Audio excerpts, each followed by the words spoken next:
Médecins Sans Frontières works, in addressing many areas of disease, and we're well known for dealing with large-scale chronic disease, pandemic diseases like HIV and TB. And another area that we specifically address is what we call neglected diseases, and can be very specific to certain areas, certain geography, particular conditions, climatic conditions. So diseases like sleeping sickness are diseases that MSF has tried to build some expertise around. As such, there's very little interest or political will to invest large amounts of money in trying to address a disease that affects the poor. And we also address what we call infectious disease, and particularly outbreaks of infectious disease.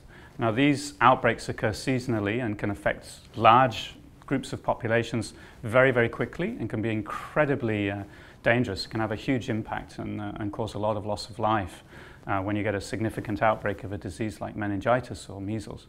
And those kinds of outbreaks can have a massive and very, very rapid, widespread, fatal impact on the population, particularly on the most vulnerable, which of course are children and newborns and under fives.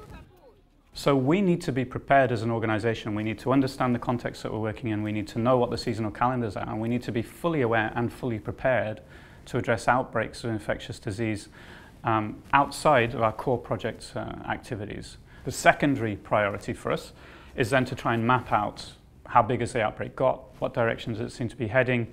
You usually or very often find that the outbreak spreads along main transportation routes. It's basically who's infected and where they travel that starts to spread the disease from community to community. So we really need to roll out rapidly. We need to get everybody on alert. We need to help educate them about the risks of another outbreak. And we're talking about massive populations in widespread rural communities, often linked by very, very poor dirt roads. Sometimes you can't even get vehicles down. We need to use motorbikes. One of the first obstacles that we'll face is that initial resistance to simply cry emergency and therefore immediately mobilize an alert.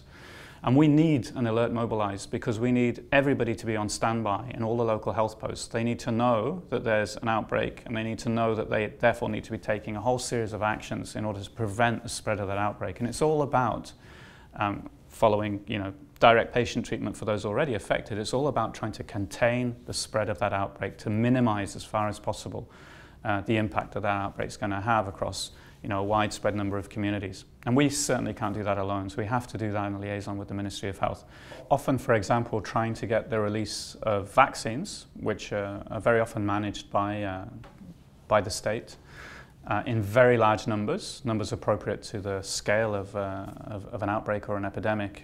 That can be something of a bureaucratic process that you have to go through, and that can be very frustrating. Once you get into these kinds of outbreaks, they're far more complex than simply identifying patients, putting them in a rapid makeshift treatment centre and treating them. There's an awful lot more to that. And so many of these things take time. You can't just simply arrive in a community and expect them all to jump on board with what you want to do. You have to get out there. You have to work through community interlocutors who know the communities, know the way they think, and know how to present to them on their terms the effort that we feel we need to undertake to try and help prevent the spread of these sometimes critical infectious diseases.